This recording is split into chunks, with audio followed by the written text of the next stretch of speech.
So, when you think about, you've been highly involved in political campaigns and very passionate about efforts of the Democratic Party in particular, which, I'm a Democrat, I'm a proud Democrat because I see the party as committed to social justice, to equality, to opportunity.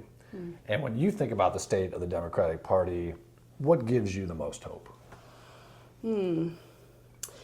I think what gives me hope is that there have been a lot of hard lessons learned within the party, and I think there is, there's been a little bit of a reckoning there in terms of, what we need to do, how we need to stop with the inter-party fighting and just really grow as a party as a bigger tent, right? Just make sure that everybody's all in, every voice is respected and understood, and that we just move forward with like a clear vision, this is what our future looks like. And I think that the party is finally heading in that direction.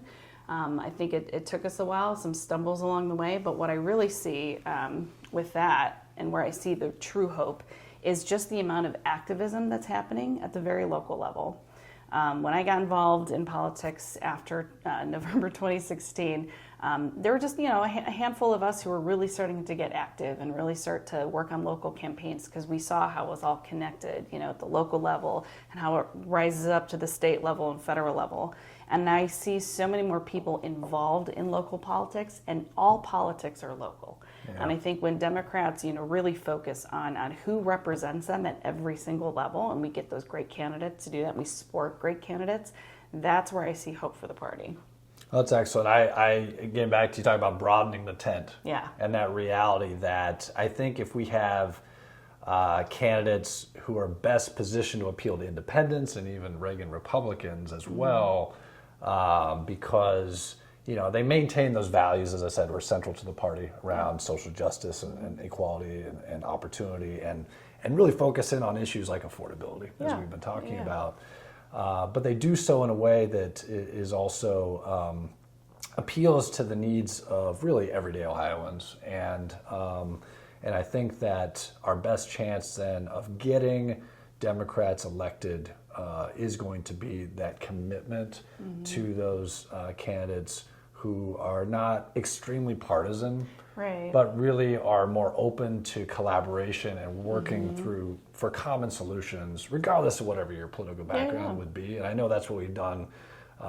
We did it in Bay Village, and we have a Republican leaning community in some respects, our mayor, and this has been a place that we've had to build those bridges. Then we've got to be our best chance of continuing to make progress, I think, has got to be that centrist appeal. Yeah. I'll also kind of challenge that a little bit and say centrist appeal is good. Yeah, we need to broaden the tent that way, but also listening to younger voters, younger people. They have their whole future ahead of them, and there's a ton of barriers for them right now in terms of affordability. And as long as we're uplifting the younger voters and their voices, because they really do matter. And sometimes they can appear to be a little bit, too partisan in one direction, but their voices are important. And I think more people who are running for office need to pay more attention to younger voices and what matters to them, and bring them in, instead of ostracizing them, which is typically the case, unfortunately, with some politicians that I've seen. So.